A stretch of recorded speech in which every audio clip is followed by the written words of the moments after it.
উম্মত তুমি জানো না আমি যে তায়েফের পাথরের আঘাতে পুরা পিঠ চালনির মতো জাজরা বানায় ফেলছে আমার?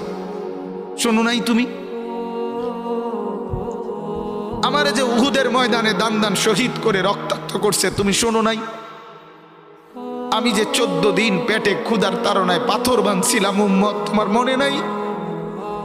একবারও শোনো নাই আমার ক্ষুধার কষ্ট, আমার পিঠের ব্যথা, আমার দাঁতের ব্যথা, আমার কাঁধে 2টা কড়া ঢুকে গেছে উম্মত।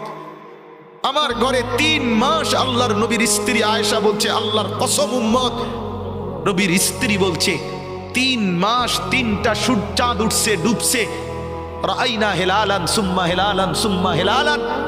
3 চাঁদ 3 মাসে নবীর 9 জন বিবির কারো ঘরে আম্মা জান আয়েশা বলে 1 ফোঁটা চুলায় আগুন জ্বলে নাই।